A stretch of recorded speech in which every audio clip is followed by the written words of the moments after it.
Espírito Santo, enquanto nós nos expomos à Tua palavra nessa noite, fala conosco. Entra nos lugares mais secretos do nosso coração e revela-nos no nosso homem interior aquilo que o Senhor quer fazer nesses dias. Tira-nos do lugar onde nós não somos produtivos, onde nós nos tornamos muitas vezes religiosos e travados, e nos leva para um lugar onde nós vamos ser vivos, como vivo é o Senhor. Dá-nos a visão da Tua glória, dá-nos a visão da Tua glória, revela-nos o coração de Jesus, o coração do nosso Cristo nessa noite. E Senhor, fala conosco. Eu declaro a Tua bênção sobre cada um que está aqui, que está conectado na internet. Eu declaro a Tua bênção e a vida para sempre sobre cada um, em nome de Jesus. Eu declaro, Deus, que Vila Santa Catarina, Vila Mascote, Zona Sul, São Paulo será impactado pela Tua glória nesse dia. Enquanto a Tua igreja está reunida nos quatro cantos dessa cidade, celebrando e ceando ao Senhor e declarando no mundo espiritual que nós temos um Rei que governa nossas vidas e que vai governar esta cidade. Eu consigo ver o mundo espiritual sendo desestruturado e realinhado, porque o Senhor dará ordem aos Teus anjos ao nosso respeito. E essa é noite de transformação, é noite de alinhamento, é noite de restauração do Teu povo. E nós declaramos que o inferno perdeu e o céu venceu. O reino de Deus avança e o reino das trevas retrocede. Nós declaramos, por causa da Tua unção e do Teu poder que opera no meio da igreja, e nós Te damos graças por isso, Senhor. E nós Te damos graças por isso, Senhor. Em nome de Jesus. Em nome de Jesus. Dê um abraço nessa pessoa, diga assim: aperte o cinto, querido, que hoje pode ser o teu arrebatamento. Aleluia. Uhul, aleluia.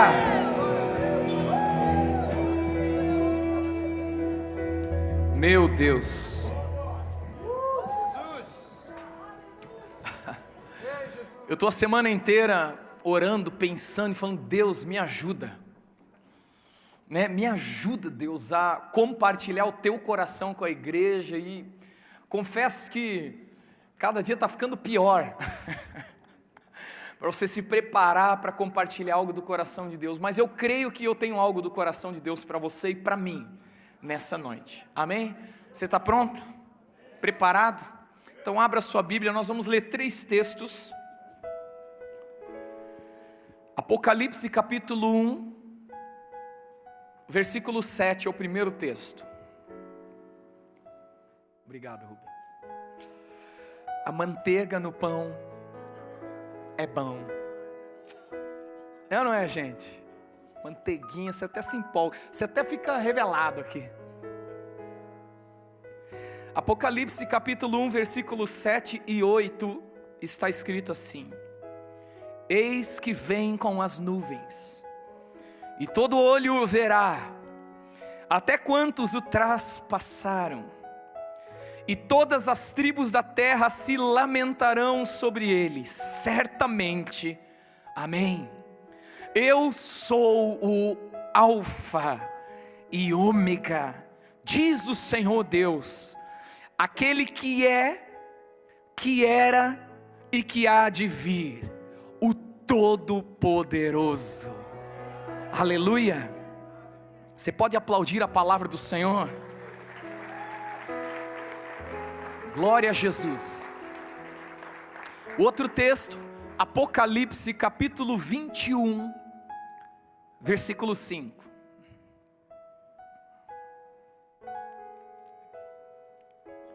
Apocalipse capítulo 21, versículo 5. E aquele que está assentado no trono disse: eis que faço novas todas as coisas. E acrescentou: escreve, porque essas palavras são fiéis e verdadeiras. Disse-me ainda: tudo está feito. Eu sou o Alfa e o Ômega, o princípio e o fim. Eu, a quem tem sede, darei de graça da fonte da água da vida. O vencedor herdará estas coisas, e eu lhe serei Deus, e ele me será filho. Maravilha! A Bíblia é tremenda, né? Se a gente ficar lendo esses textos, não precisa nem pregar, gente. Você vai lendo e dando glória, e sai louco daqui. Mas tem mais um. Apocalipse 22, versículo 12. Apocalipse 22, 12. E eis que venho sem demora, e comigo está o galardão que tenho para retribuir a cada um segundo as suas obras. Eu sou o Alfa e o Ômega, o primeiro e o último, o princípio e o fim. Bem-aventurados aqueles que lavam as suas vestiduras no sangue do Cordeiro, para que lhes assista o direito à árvore da vida e entre na cidade pelas portas. Glória! Bendito é o nome do Senhor. Digno é o Senhor. Digno é o Senhor. Que textos tremendos, gente. Que palavra cheia de graça, de unção, de esperança, de fé, de verdade. Essa palavra, quando Jesus se manifesta à sua igreja 3 vezes no último livro da Bíblia, quando ele está fazendo o fechamento de um grande projeto de Deus, ele declara: eu sou o Alfa, eu sou o Ômega, eu sou o início, eu sou o fim, eu estou presente no começo, eu estou presente no final, eu comecei, eu termino. Meu Deus, quando nós olhamos esse texto, o nosso coração, não sei o seu, mas o meu se enche de fé, se enche de alegria, de esperança. Eu sei que tudo vai ficar bem, tudo vai dar certo. Jesus sendo o nosso Senhor e o nosso Salvador, se nós lavarmos as nossas vestes no seu sangue, nos é dado, a Bíblia diz, o direito de assistir junto à árvore da vida, de comer do fruto que nos vai dar vida eterna, que vai nutrir a nossa eternidade junto com Deus. Meu Deus, eu aguardo esse dia, quando eu estarei junto com vocês diante dele para sempre. Será um dia glorioso.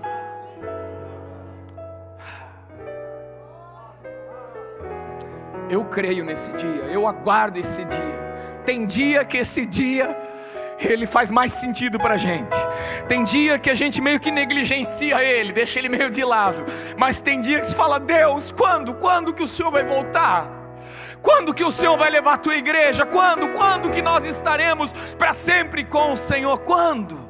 E tantas perguntas surgem.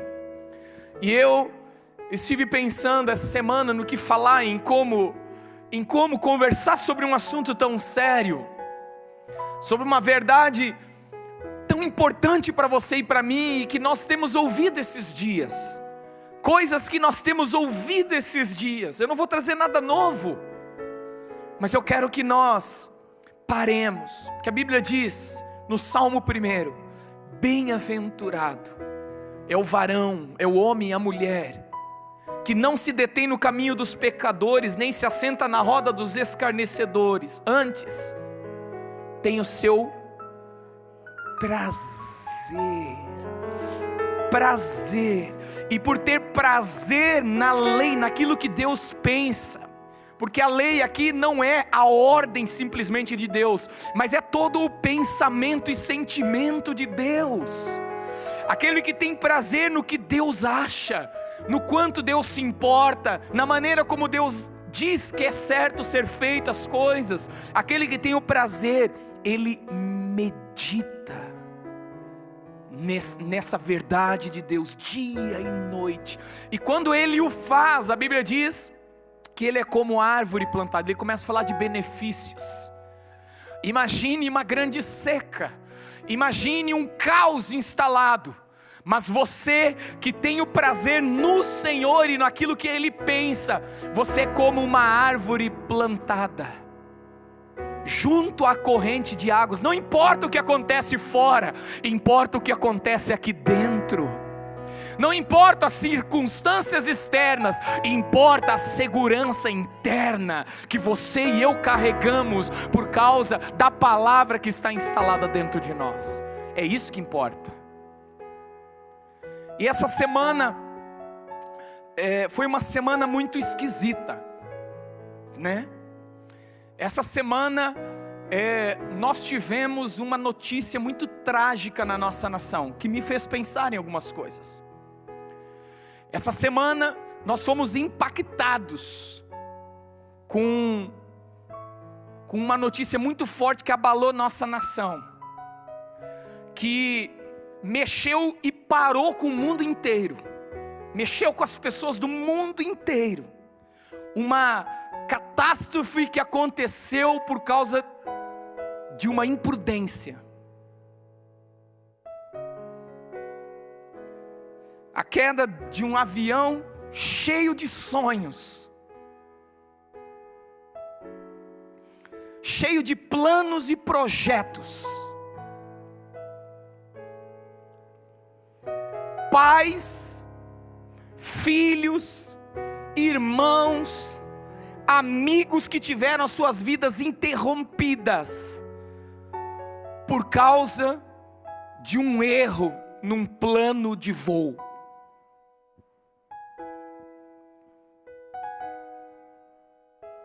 E esse é o nome da mensagem. Qual é o seu plano de voo? Qual é o meu plano de voo? Aonde eu quero chegar? Para onde eu estou indo? Eu vou chegar onde eu quero chegar da maneira como eu estou planejando a minha vida, ou dirigindo a minha vida, ou registrando durante a minha caminhada os meus passos, porque cada passo que eu e você damos é um registro que nós fazemos para a eternidade. Cada passo, cada ato, cada palavra, cada atitude é um registro para a eternidade. Qual é o seu plano de voo? Eu li um pouquinho a respeito, muito pouco, era pouco mesmo, porque eu não queria me deter nos detalhes. Mas uma das coisas que eu achei interessantes que falaram sobre plano de voo é que o plano de voo é uma estratégia que é documentada, e ela registra nesse documento rotas, combustível disponível, locais de pouso, tudo que é possível acontecer com o avião e com as pessoas dentro do avião. Basicamente é isso, seu Hamilton. Basicamente é isso, tem um monte de coisa ainda, mas basicamente é isso. É um registro, é um projeto, é uma análise que é feita antes do voo, e ela é revisada durante o voo. Ela é um projeto de vida, o plano de voo, porque fala de um lugar que você sai e um destino que você vai chegar, e como você vai chegar até aquele lugar. Jesus sabe o início e Jesus sabe o fim. Sabia? Olha só, a palavra de Deus é tremenda. Eu quero ler 2 salmos para você. Queridos, há um tempo estabelecido por Deus para a gente, amém? Você crê nisso? Você crê nisso? Olha só o que a palavra diz no Salmo 139, 16. Os teus olhos me viram, a substância ainda informe, e no teu livro foram escritos todos os meus dias, cada um deles escrito e determinado, quando nenhum deles havia ainda. Jesus, ele é o alfa e o ômega. Os teus e os meus dias foram escritos, o começo e o fim dos nossos dias, no livro do alfa e do ômega. Ele sabe exatamente pela sua onisciência, e ele escreveu isso com base na sua onisciência, que o nosso tempo seria de um instante até outro. E ele colocou uma base geral, certo? Que se não houver nenhum imprevisto nessa viagem, nós vamos chegar aproximadamente a isso. Um pouquinho mais, alguns um pouquinho menos. Salmo 90, versículo 9. Pois todos os nossos dias se passam na tua ira. Acabam-se os nossos anos como um breve pensamento. Os dias da nossa vida sobem a 70 anos, ou em havendo muito vigor, a 80. E nesse caso, o melhor deles é canseira e enfado, porque tudo passa rapidamente e nós voamos. E nós voamos, gente. Qual é o seu plano de voo? Porque nós estamos numa viagem de ida. Não tem passagem de volta. A nossa passagem é de ida. Como que você e eu temos nos preparado? Umas perguntas que eu quero fazer para você e para mim. Como que nós temos nos preparado para essa jornada? Você tem certeza que vivendo sua vida da maneira como está vivendo, isso te levará ao destino desejado? Se eu te perguntar aqui, quantos querem morar com Jesus na glória? Eu duvido que alguém fica com a mão abaixada, duvido. Nenhuma mão fica abaixada. É lógico. Diz que lá é mal barato o lugar. Ruas de ouro. Aqui a gente valoriza tanto dinheiro. Lá a gente pisa nele e anda assim. Olha que bonitinha a minha calçada amarelinha, né? Olha, tem uma calçadinha branca, de ouro branco e tal. E a gente dá risada. Aqui a gente valoriza algo que no céu é antipó, né? Como fala. Amém? É lógico que todos nós queremos passar a nossa eternidade com o Senhor. Mas existem algumas coisas que precisam acontecer e algumas coisas que precisam mudar. Por que algumas precisam acontecer e outras precisam mudar? Porque na vida de alguns ainda não aconteceu algo. A primeira coisa, o início, o que vai determinar o seu destino vai ser a sua decisão aqui na terra.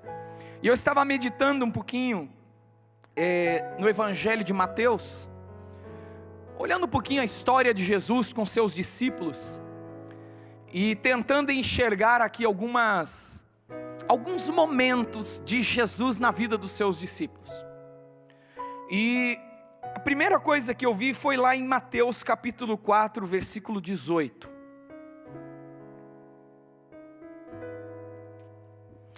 Mateus capítulo 4, versículo 18 diz assim: E caminhando junto ao mar da Galileia, viu Jesus dois irmãos, Simão chamado Pedro e André, que lançavam a rede ao mar, pois eram pescadores. Então disse-lhes Jesus: Vinde após mim, e eu vos farei pescadores de homens. Eles imediatamente deixaram suas redes e seguiram Jesus. Seguindo adiante, viu Jesus outros dois irmãos. Olha que tremendo. Tiago, filho de Zebedeu, e João, seu irmão, que estavam no barco com Zebedeu, seu pai, consertando as redes. E chamou-os. Eles imediatamente deixaram o barco e seu pai para seguirem a Jesus. A primeira coisa que precisa acontecer, querido, é permitir que Jesus entre na nossa vida. Amém? Eu, como evangelista, não posso deixar de falar disso. A primeira coisa que precisa acontecer para que você e eu tenhamos um plano de voo que nos levará para a eternidade. Primeiro item que precisa constar no plano de voo é: Jesus é o meu Senhor e o meu Salvador. Jesus, assim como quando aqui na terra andando e começando o seu ministério, ele começa a visitar algumas pessoas. Ele começa a entrar na vida de algumas pessoas. E o alvo de Jesus é que essas pessoas abram os seus corações para Ele.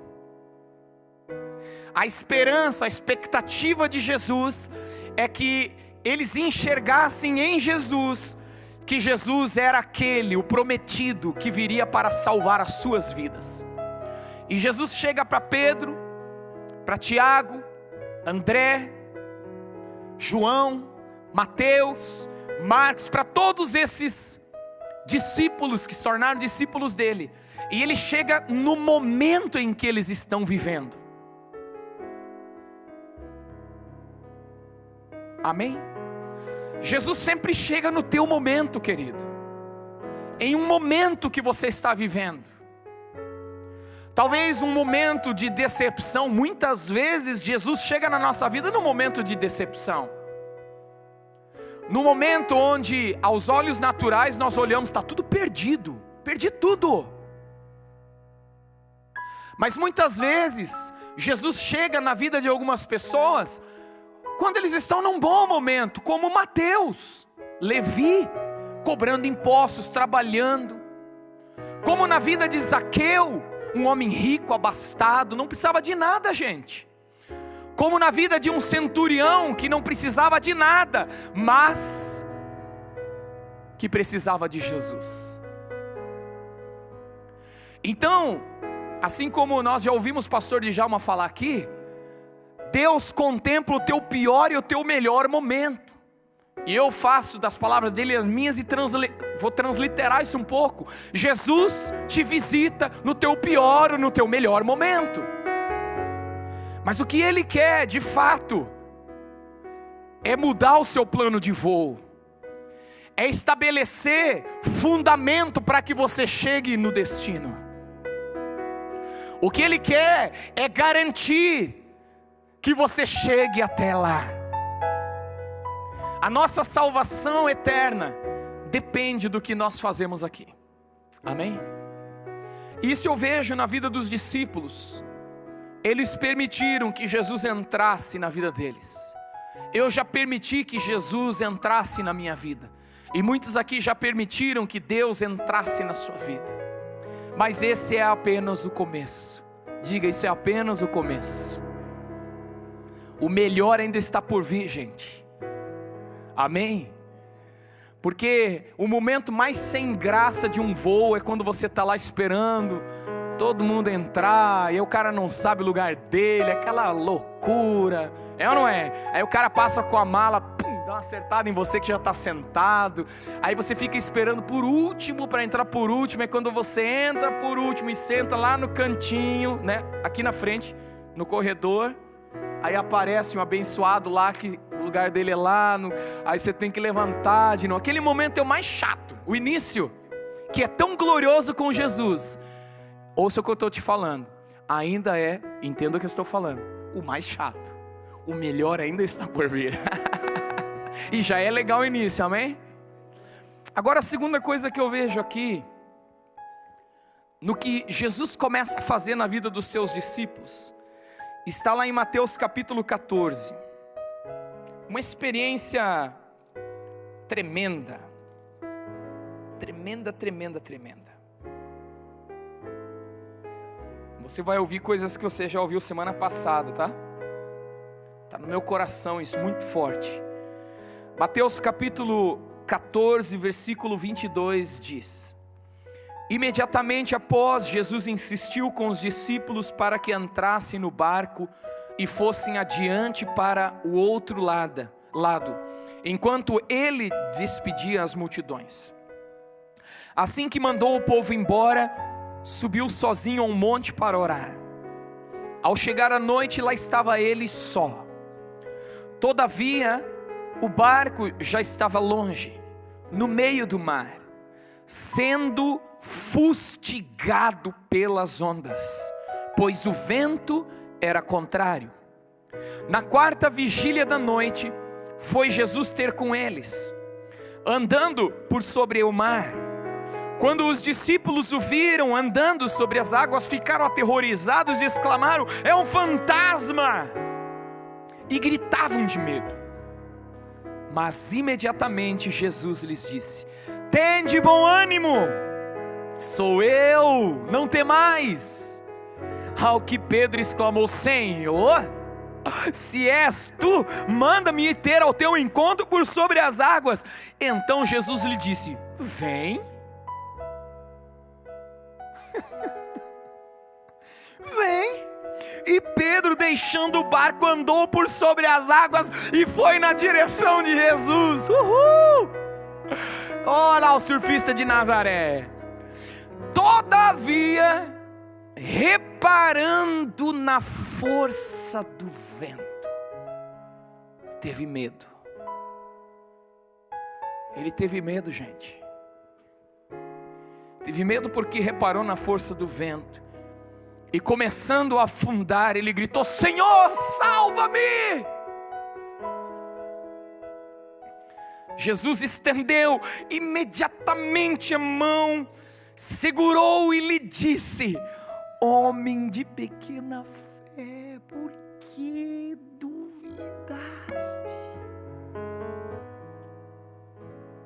Assim que ambos entraram no barco, cessou o vento. A segunda coisa que eu vejo aqui é que nós precisamos permitir que Jesus governe a nossa vida. Não apenas entre na nossa vida, mas seja o governador da nossa vida.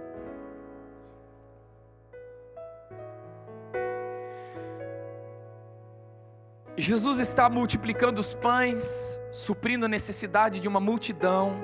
E ele diz para os seus discípulos: vocês vão indo na frente, que eu vou ficar despedindo a multidão aqui, e eu encontro vocês no caminho. Eu não sei o que os discípulos pensaram. Eu sei que eles obedeceram. Na nossa caminhada com Jesus, Ele vai nos ousar na nossa fé. Jesus vai desafiar a nossa fé. Ele vai desafiar a nossa confiança nele. E Ele vai nos pedir para fazer algumas coisas que às vezes nós não vamos entender.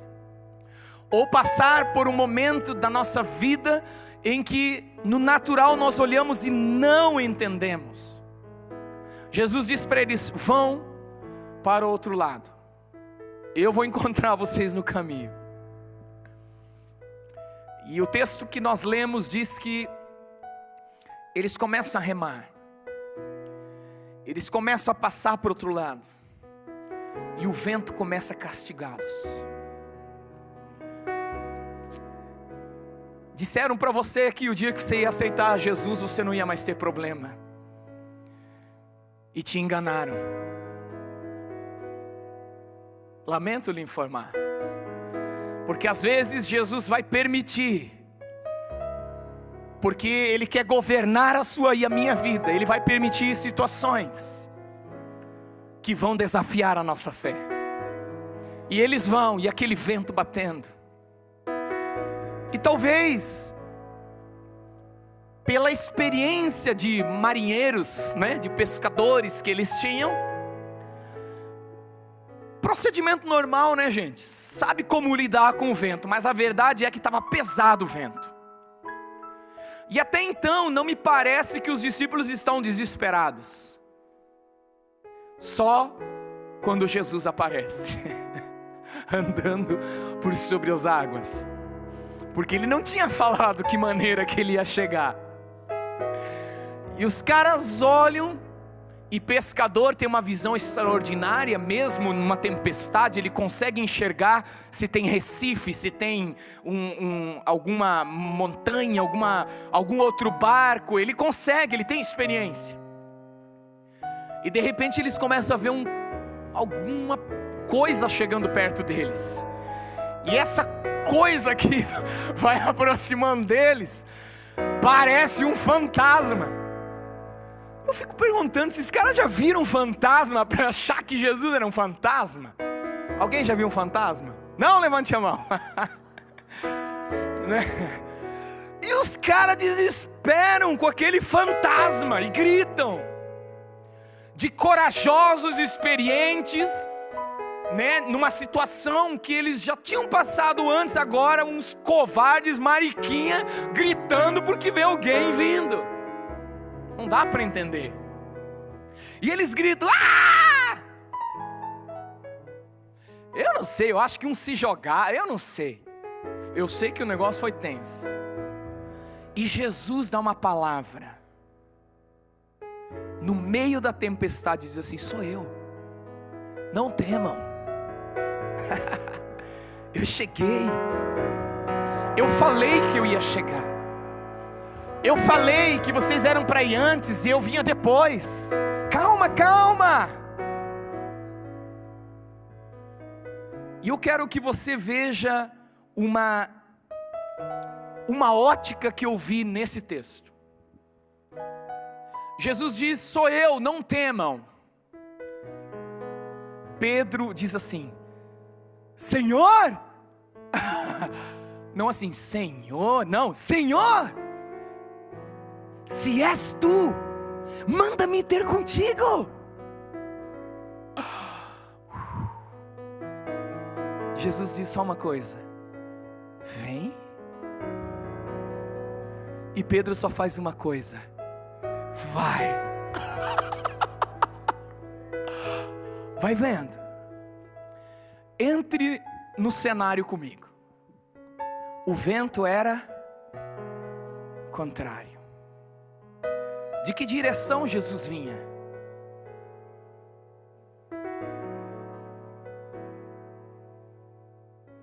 Eu não sei. Para que lado o vento soprava? Na direção de Jesus ou do lado oposto de Jesus? Eu não sei. Eu sei que quando Pedro é desafiado na sua fé, porque ele entende um momento, uma oportunidade de vencer os seus medos, de vencer os seus traumas, de superar aquela dor, talvez uma enfermidade, sabe? Você pode se colocar no lugar, talvez você diante de um vento de impossibilidades, Jesus vem ao seu encontro e você tem a oportunidade de dizer: és tu, Senhor, se és tu, manda-me ir ter contigo. E ele diz: vem. Pedro se levanta e pisa, e a palavra diz que ele anda sobre as águas. Ei, maldita mentira que ficam dizendo que Pedro afundou. Não, ele andou sobre as águas. Você ouviu o que eu falei? Ele andou sobre as águas. O testemunho é verdadeiro, é fiel a respeito de um homem que ousou quando foi desafiado na sua fé, e ele andou sobre as suas águas, sobre as águas. Só que eu fico imaginando o cenário, e eu vou dificultar o cenário um pouco. Eu acho que o vento estava soprando para o outro lado. E quando Pedro sai do barco e começa a andar, o barco vai embora.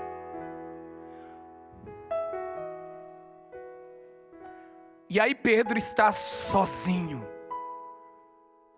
Jesus está meio longe ainda. O barco já era.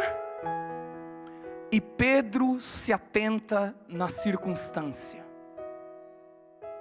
E aí que está o nosso problema. E aí é que está a nossa humanidade. E aí é que está o nosso desafio: olhar para o autor e consumador da nossa fé. Pedro está ali no meio do mar sozinho, o vento batendo e ele com medo. E quando o medo pega ele começa a afundar. E aí, o barco longe, Jesus, eu não sei, eu acho que Jesus correu, gente. Eu acho que Jesus correu. Quando viu Pedro, meu menino, saiu atrás. Parecia um jet ski. E foi para cima de Pedro. Por quê? Porque Pedro disse: Senhor. O que ele disse? Me salva, Senhor. Vem comigo. Pedro não sabia nadar, gente. De boa, de boa. Se liga. Pedro estava com medo de morrer afogado. Se liga. Quando Jesus ressuscita dos mortos e Pedro fala: eu vou pescar, vai embora. Os discípulos vão, nós também vamos com você. Eles estão lá no barco e toda aquela coisa. Jesus na praia fala: joga mais para esse lado. Isso aí vocês vão pegar. Aquele monte de peixe grande, 153 peixão, aquela festa. O que Pedro faz? Presta atenção.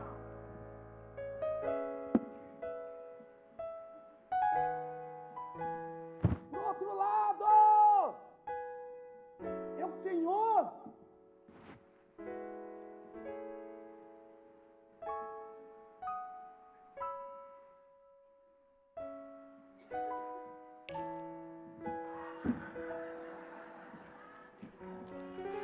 Vai vendo. Quem veste uma roupa pesada para pular na água para nadar? Não, de boa, pega aqui comigo. Quem é doido de vestir um terno para pular na água? Ficar pesado e... Só alguém que tem muita confiança no que faz. Então Pedro não gritou: Senhor, me ajuda porque eu estou afundando. Sabe por que ele gritou?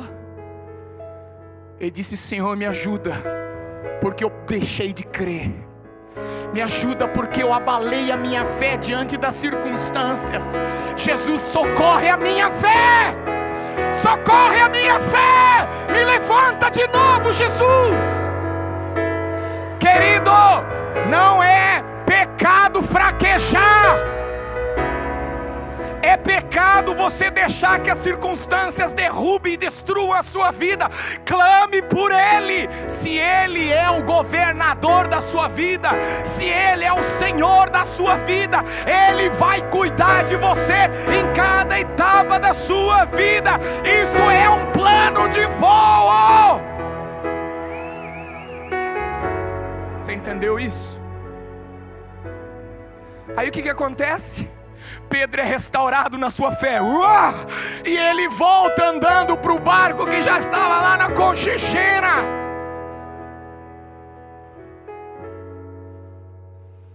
Eles andam até o barco. Quando Pedro ousou, quando Pedro entendeu que era o Senhor, e ele sabia que ele podia fazer o que o Senhor estava dizendo que ele podia fazer, ele foi, mas circunstâncias o abalaram, o entristeceram, o magoaram, o fizeram retroceder, abalaram a sua fé, e ele começa a afundar. Ele diz: Senhor, me ajuda. O Senhor ajuda, restitui a fé dele, e a volta, que era muito mais longa do que a vinda dele até o Senhor, a volta muito mais longa, ele vai de mão dada com Jesus, só curtindo as ondas, e o pau quebrando, gente, onda para todo lado, vento para todo lado. Os discípulos, ai meu Deus, agora são dois fantasmas. Ele transformou, ele abduziu Pedro, virou outro fantasma, ai meu Deus, aquela loucura.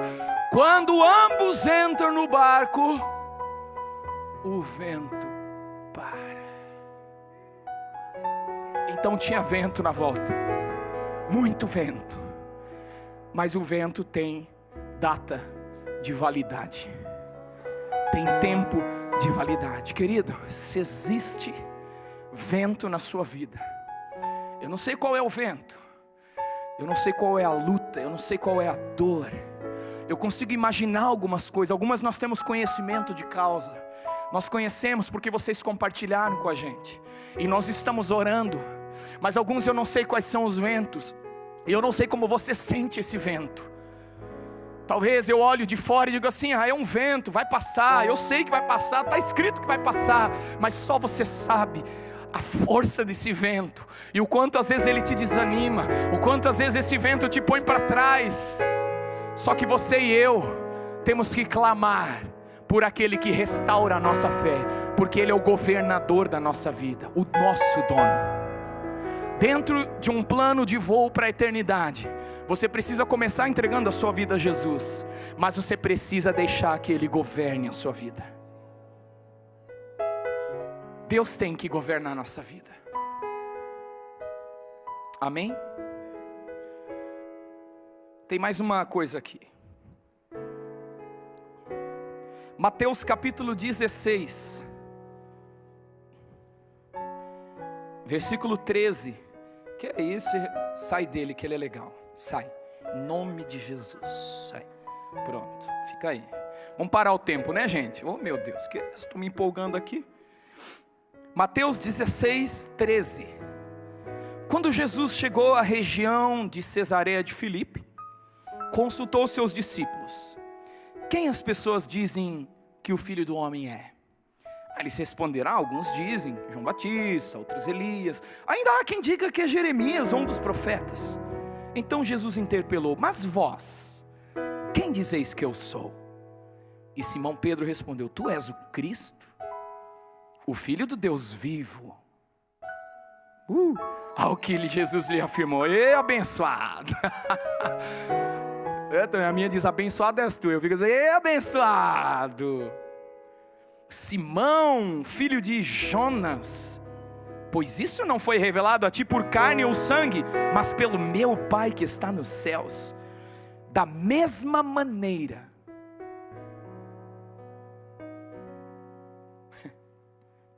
eu te digo que tu és Pedro, e sobre esta pedra edificarei a minha igreja, e as portas do Hades não prevalecerão contra ela.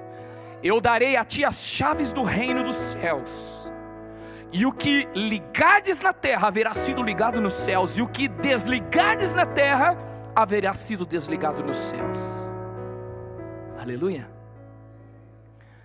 A terceira coisa que precisa acontecer na nossa vida é que nós demos a Jesus a permissão de Ele transformar a nossa vida, mudar a nossa identidade de pecadores para uma identidade de filhos de Deus. É muito mais um problema da nossa mente do que um problema do nosso estado. Porque no momento que você e eu entregamos nossa vida a Jesus, o nosso estado mudou, nosso documento mudou, nós fomos inseridos, nós fomos inscritos no livro de filhos de Deus. Deus escreveu lá o seu e o meu nome, e nós nos tornamos legitimamente filhos de Deus. Mas o problema ainda é o que eu penso de mim. O problema ainda é a nossa mentalidade. Será que o que Jesus diz é verdade? Será que o que Ele diz ao meu respeito é verdade? Porque eu não sinto assim, porque eu não vejo assim, porque eu olho as dificuldades na minha vida e eu ainda não consigo perceber isso.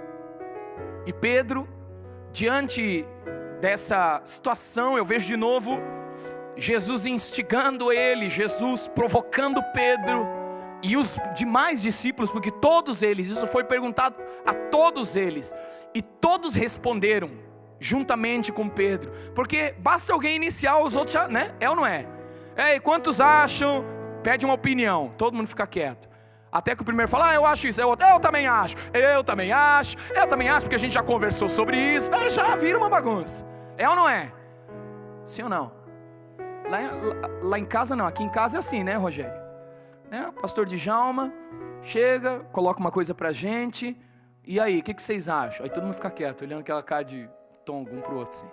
Aí um fala, aí o outro já emenda, já concorda, que já tínhamos conversado sobre o assunto, mas para começar sempre aquela demora. Pedro já sai na frente e fala: tu és o Cristo, Filho do Deus vivo. E a gente está tudo em concordância aqui, nós já falamos sobre isso também. Ah, você é abençoado, hein? Pedro tem um momento de sobriedade no espírito dele e enxerga quem Jesus é. E Jesus, ele ensina algo para Pedro e para nós. Se você mudar a sua ótica a respeito de quem Jesus é, se você praticar a palavra, se você meditar na palavra dia e noite, se você for um caçador de Jesus, for alguém que persegue a Jesus, você vai ter uma revelação de quem Ele é. E na medida que você e eu temos uma revelação de quem Ele é, Ele começa a mudar a nossa vida, transformar a nossa vida, mudar a nossa identidade. Simão, filho de Jonas, agora Pedro, Petrus, uma pequena pedra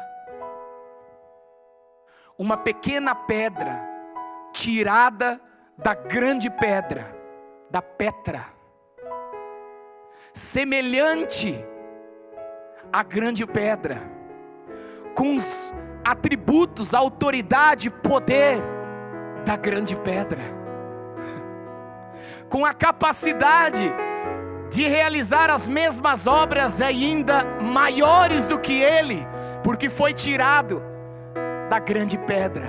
Na medida que você e eu vamos caminhando, nós temos uma revelação de quem Jesus é, nós vamos nos apropriando de quem nós somos. Você ouviu o que eu falei?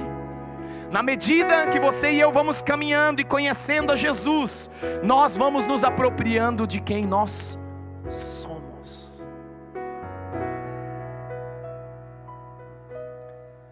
Nós precisamos, querido, porque quando você entrega a sua vida a Jesus, você está dizendo assim: eu não quero mais o inferno, o pecado e a morte, eu quero o reino dos céus. Quando você permite Deus governar a sua vida, você está dizendo assim: Deus, eu não quero mais fazer a minha vontade, eu quero fazer a sua vontade. Mas quando você permite Ele tocar a sua identidade, você vai começar a fazer o que Ele disse que você podia fazer. Lembra um dos textos que nós lemos? Eu sou o Alfa e o Ômega, eu sou aquele que vai recompensar cada um segundo as suas obras. Dentro do seu e do meu plano de voo precisa constar as obras que nós vamos fazer para Ele, com o poder que Ele nos deu. E para que isso seja possível, querido, você e eu precisamos deixar que Ele restaure a nossa identidade.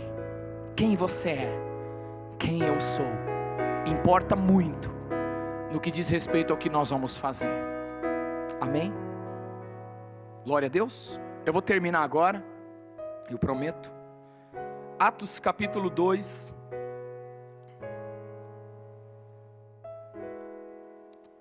E nós vamos fechar com esse texto.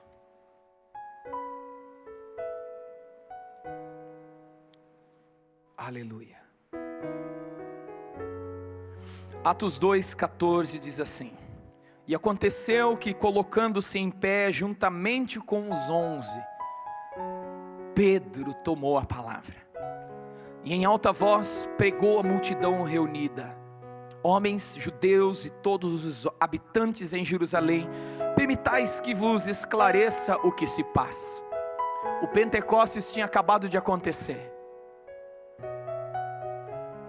Todas as nações estavam reunidas naquele lugar, Jerusalém.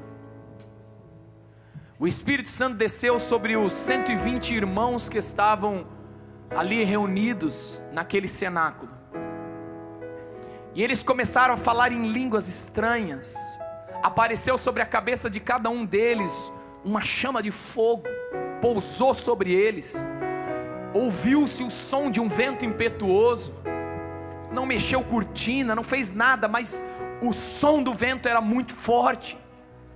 E todos foram cheios do Espírito Santo e passaram a falar em línguas estranhas. E aquele povo fora começou a ficar admirado com aquilo, tudo que estava acontecendo, porque aquilo não era natural, era sobrenatural. E o grande mistério do sobrenatural que estava acontecendo é que as pessoas ouviam o que eles falavam na sua própria língua.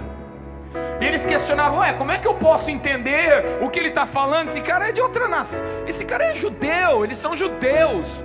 Judeu só sabe falar em hebraico, em aramaico, olha lá. É o que ele sabe, meu. Como é que eu estou ouvindo em pardo, em medo? Eu estou ouvindo na minha língua. E eles ficaram admirados, aquele milagre acontecendo, aquela coisa toda.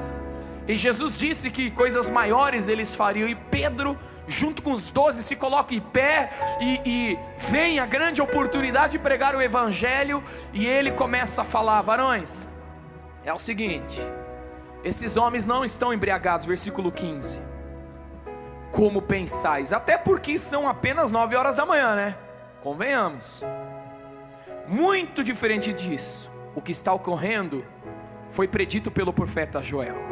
Nos últimos dias, diz o Senhor, derramarei do meu espírito sobre todos os povos, e os seus filhos e suas filhas profetizarão, os jovens terão visões, os velhos terão sonhos.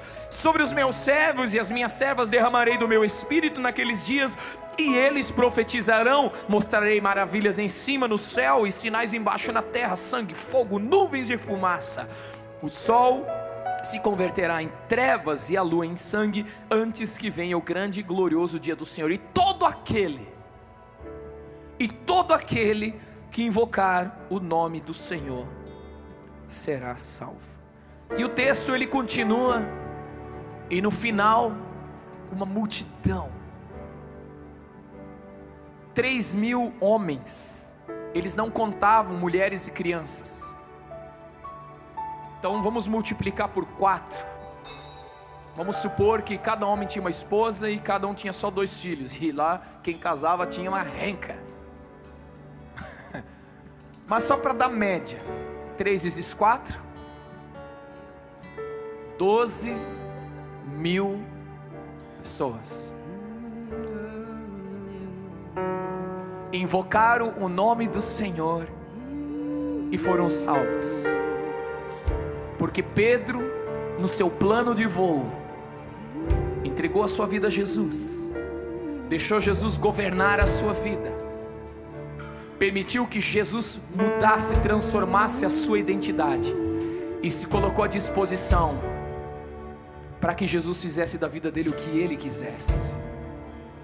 Jesus disse: eu vou fazer de você pescador de homens. E Pedro se tornou o que Jesus disse que faria dele. Aquilo que Deus sonhou a teu respeito e ao meu respeito vai acontecer se nós colocarmos o nosso plano de voo em dia. Quem não entregou sua vida a Jesus precisa fazê-lo. Quem ainda não está permitindo que Deus governe, as situações são muito pesadas na sua vida, precisa permitir que Ele governe. Se você está tendo crise de identidade, vive num alto e baixo, não sabe quem é no Senhor, você precisa permitir que Jesus toque a sua identidade e diga: tu és o meu filho amado, em quem me comprazo, você saiu de mim. E a última coisa, você e eu precisamos dizer: Deus, pode me usar, pode deixar que o Espírito Santo mova através da minha vida, pode deixar, lá no trabalho, lá na escola, na faculdade, lá no meu condomínio, nas férias com os meus parentes que riem quando eu falo do Evangelho. Senhor, que ali, ao abrir a minha boca e falar daquilo que eu creio, o Senhor possa realizar um grande milagre e as pessoas possam se render a Ti. Queridos, nós temos um destino certo e o nosso piloto é Jesus. Se nós deixarmos, Ele nos leva para lá. Você crê nisso? Fique em pé e aplauda bem forte ao Senhor nesse momento. Aleluia!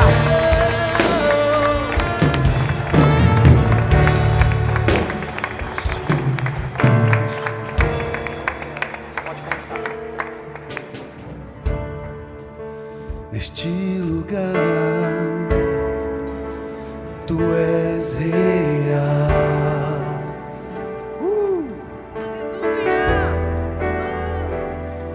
Vou me entregar totalmente.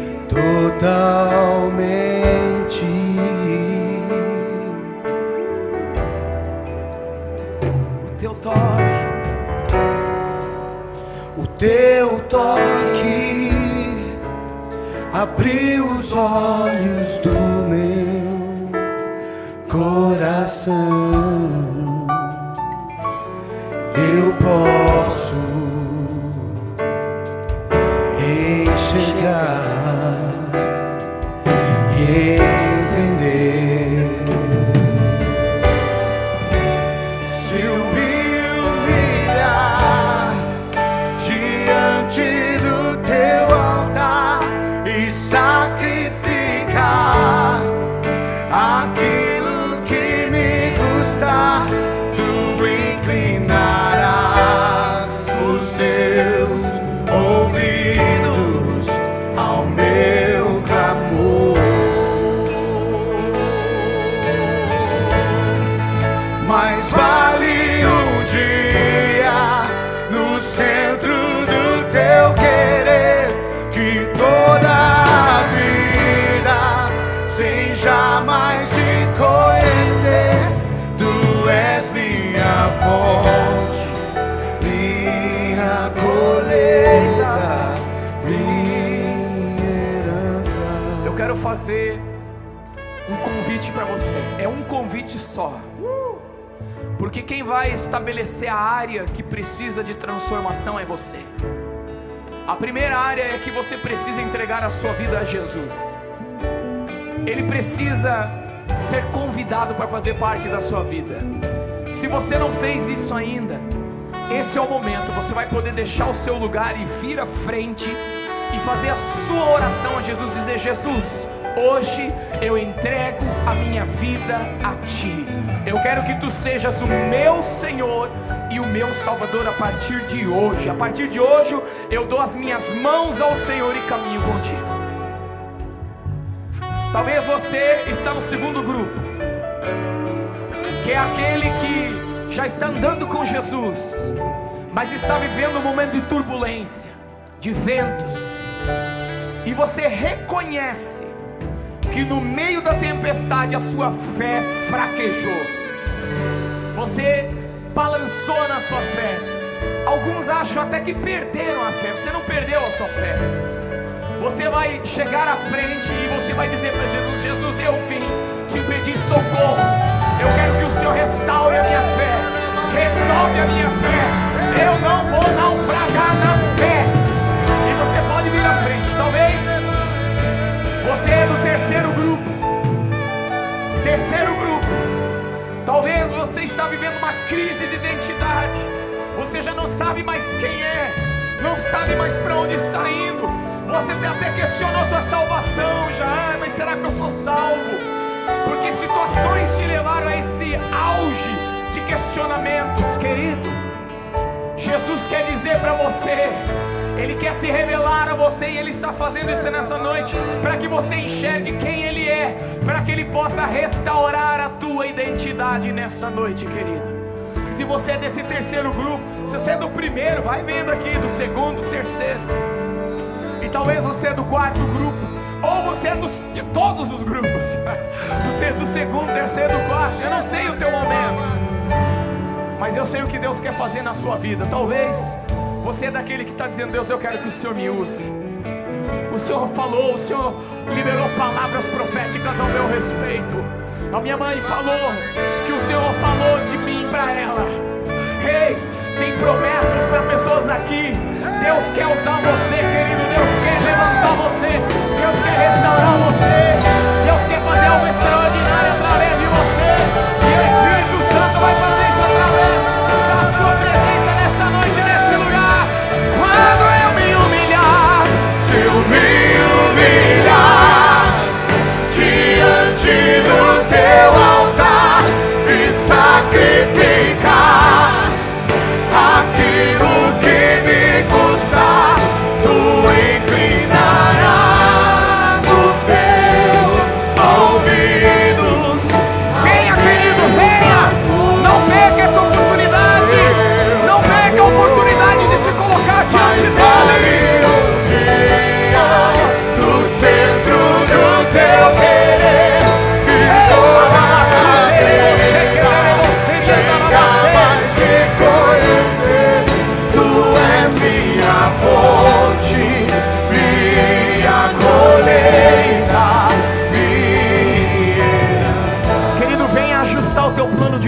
nessa noite.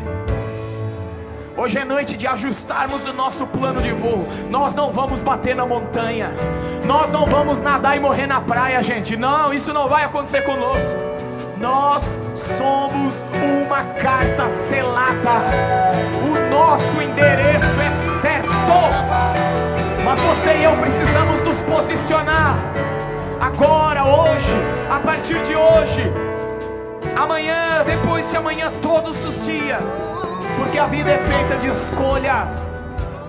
A vida é feita de escolhas. Abandone esse pecado, querido. Abandone a vida de pecado. Abandone. Pastor, eu não consigo. Se confessardes os vossos pecados, Ele é fiel e justo para perdoar o teu pecado e te purificar da injustiça. É tempo de nós abandonarmos aquilo que está nos prendendo. Talvez você está preso nos seus sentimentos, preso na sua posição, querido. Sai do salto, desce desse lugar, rasga o teu coração e Deus vai te exaltar. Deus é aquele que exalta o humilde. Aleluia.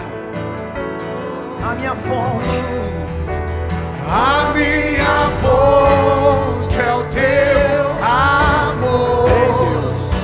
A minha colheita é o teu amor.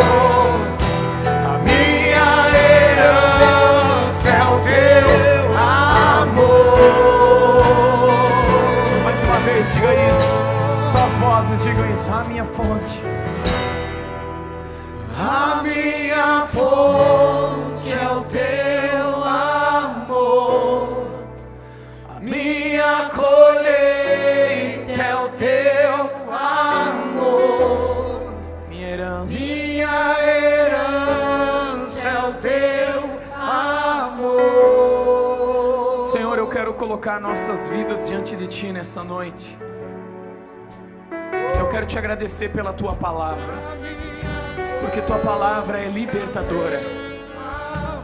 E hoje é uma noite de transformação das nossas vidas.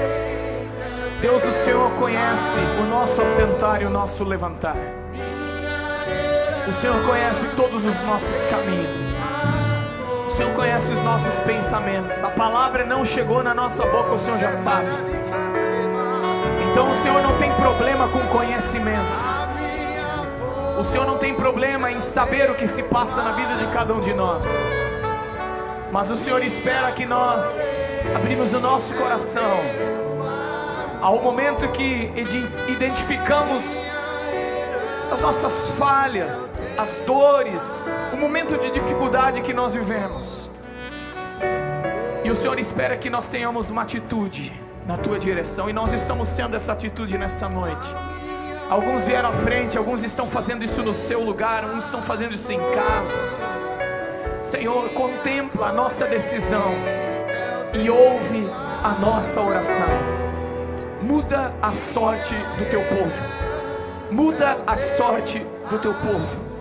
Nós queremos que Tu és o alfa e o ômega. Nós queremos que Tu és o princípio e o fim.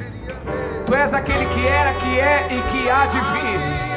Nós cremos que o Senhor está voltando e vai arrebatar a sua igreja. Nós cremos que nós subiremos contigo para estar para sempre com o Senhor. Por isso nós estamos consertando nossas vidas, alinhando nossas vidas, ajustando nosso plano de voo para garantir a nossa eternidade com o Senhor. Por isso, Pai, eu abençoo cada um aqui no nome precioso de Jesus. Que o amor de Deus Pai, a graça do nosso Senhor Jesus Cristo, as consolações do nosso Espírito Santo, a presença do Espírito Santo seja sobre a tua vida, sobre a tua casa, sobre a tua família, sobre os teus negócios, sobre o teu bairro, sobre a tua cidade, por onde quer que você andar, em nome de Jesus, em nome de Jesus. Amém. Você pode aplaudir bem forte.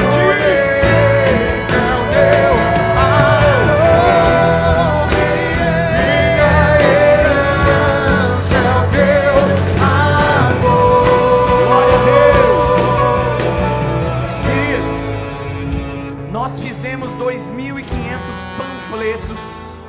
ok? Nós vamos distribuir alguns deles aqui no bairro, mas você pode levar alguns para casa, estão à sua disposição, para você convidar pessoas para o musical de Natal, amém? Jovens, façam sua inscrição agora, lá no final, para o encerramento do sábado que vem. Todos os jovens, adolescentes, True Lifes, amém? E aqui no fundão da igreja nós temos uma cantina, um bistrô top das galáxias. Vai lá, se alimente, porque eu acho que você está com fome, amém? Deus abençoe. Quarta-feira, tempo de avivamento.